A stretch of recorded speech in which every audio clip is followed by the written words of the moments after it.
নমস্কার বন্ধুগণ, আজকে আমরা on IUI, IVF and ICSI. আমাকে আপনারা বেশিরভাগ লোকজনই চেনেন। আমার নাম ডক্টর প্রিয়াঙ্কুর রয়। আমি কনসালটেন্ট, ইনফার্টিলিটি এবং laparoscopic surgeon, Roy's clinic and multi speciality hospital, শিলিগুড়িতে প্র্যাকটিস করি। আমরা আজকে যে পদ্ধতি তিনটে আপনাকে নাম নিলাম, সেই পদ্ধতিগুলো ব্যবহার কখন করা হয় সেটা হচ্ছে যখন আপনাদের প্রেগনেন্সি আসছে না। সব ক্ষেত্রে কিন্তু, যেটাকে আমরা ইনফার্টিলিটি বলে থাকি, এবং সব ক্ষেত্রে ইনফার্টিলিটিতে কিন্তু এই পদ্ধতিগুলো দরকার পড়ে না। সেটা প্রথমে বলি যে আপনার যখন বাচ্চা হচ্ছে না, আপনি যখন হাজবেন্ডের সাথে আছেন এবং 1 বছরের ওপরে হয়ে গেছে, তারপরে বাচ্চা না হলে ডেফিনেটলি আপনাদের কিন্তু একবার ডাক্তারের কাছে গিয়ে ওপিনিয়ন নেওয়াটা দরকার। ওপিনিয়ন নেওয়ার পরে যদি মনে হলো যে নর্মাল ভাবে আসছে না, কোনো অন্য করা দরকার, তখন প্রথম পদ্ধতি যেটা আমরা করি সেটাকে আমরা আইইউআই বলি। যেখানে আমরা কি করি, হাজবেন্ডের স্পার্ম নিয়ে সেটাকে আমরা পরিষ্কার করে সেই স্পার্মটা আবার নিয়ে যে মহিলা মানুষ তার ইউটেরাসের মধ্যে ঢালা হয়। এই দিয়ে আমরা প্রেগনেন্সি আসার জন্য ট্রাই করি। যখন আমরা ইনিশিয়ালি টেস্ট সব করি, দেখা যায় হাজবেন্ডের অনেক সময় স্পার্মই নেই। সেই স্পার্ম যখন থাকে না, তখন কিন্তু অনেক ক্ষেত্রেই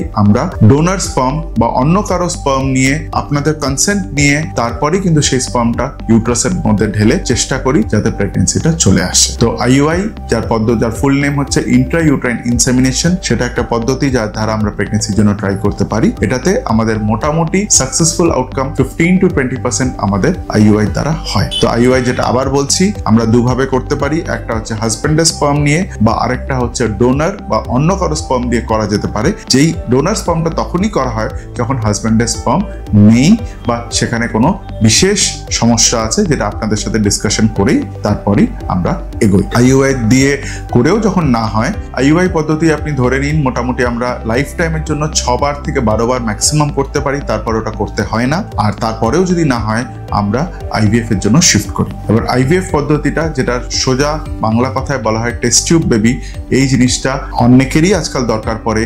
আজকাল মেন ব্যাপার অনেকটার হয়ে গেছে যা বিবাহ দেরিতে করে। দেরি বিবাহের জন্য অনেক সময় প্রেগনেন্সি আসে না। তো আইইউআইতে আমরা কি করি, আমরা সেকেন্ড ডে মেন্সেস থেকে আমরা ইনজেকশন শুরু করি।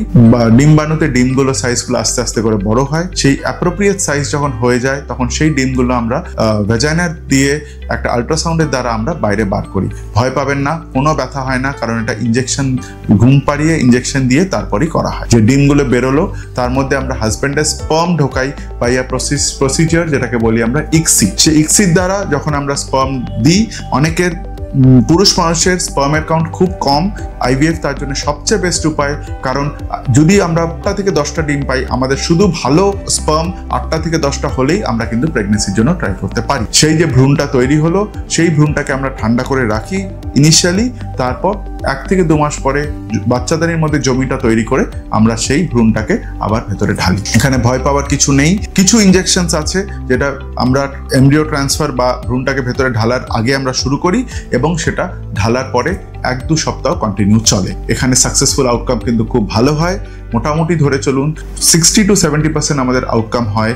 এবং কেউ যদি আপনাদের বলে 100% আউটকাম দিচ্ছে, সেটা কিন্তু মিথ্যে কথা বলছে। তো ঠিকভাবে শুনবেন, সব জায়গাকে ঠিক করে বুঝে তারপর ডিসাইড করবেন কি করবেন। যখনই আমার কোনো হেল্প দরকার পড়বে, আমি আছি, আপনারা আসতে পারেন। ধন্যবাদ।